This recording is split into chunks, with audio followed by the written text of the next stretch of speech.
My name is Anthony Graves, writing candidate for U.S. House of Representatives for North Carolina's 8th District. Last week, I started receiving emails from people saying that they really wanted to vote for me, but they were afraid of splitting the vote. And I'm talking about people that are Democrats and Republicans. So I wanted to take some time and answer that question. First, no candidate is entitled to your vote.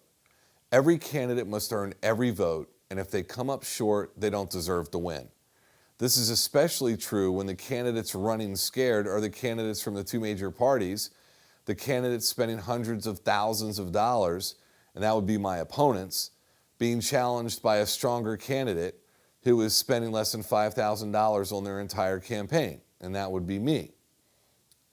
Second, every race is different. In some races, you have two strong candidates, and then you have someone who comes along and spoils the race by peeling off a small percentage of ideological voters from one of the sides. Now, Ross Perot and Ralph Nader are probably the two most recognizable candidates that are referred to as spoilers.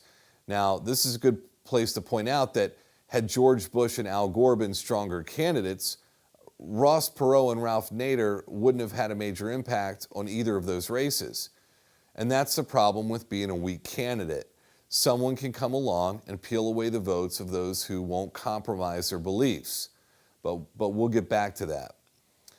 Now, in our case here in the 8th District of North Carolina, you have two weak candidates. Not strong candidates, weak candidates representing the two major parties. And don't take my word for it. All you have to do is ask anyone in the 8th District. Go to a couple restaurants at breakfast or dinner, and that's lunch for those of you outside of the 8th District, and you'll see that this election to them is all about party. That is, unless you know one of the candidates personally. Now, this is why support for my campaign is growing rapidly by word of mouth and over the internet. People are hungry for a real candidate, and when they find one, they're telling everyone they know. Now, my goal is to spoil this race, but for both of the weak candidates. My goal is to win and represent the people of the 8th District in North Carolina in the next Congress. Now, third, and perhaps most importantly, we have to come back to compromise. Now, the compromise that I'm talking about is not the type of compromise when you're trying to figure out where you're going to eat dinner or what movie you're going to watch after dinner. I'm talking about compromising one's integrity and one's beliefs. Now, I don't know how anyone can justify voting for someone you don't believe in. When people talk about vote splitting, they're talking about fear.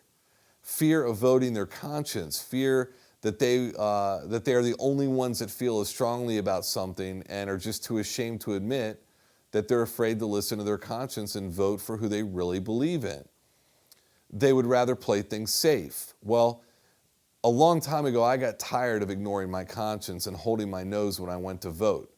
And I got tired of being expected by the candidates and the parties to compromise my beliefs because, well, this candidate might not be perfect, but they're better than the alternative. Well, no one is perfect, especially me.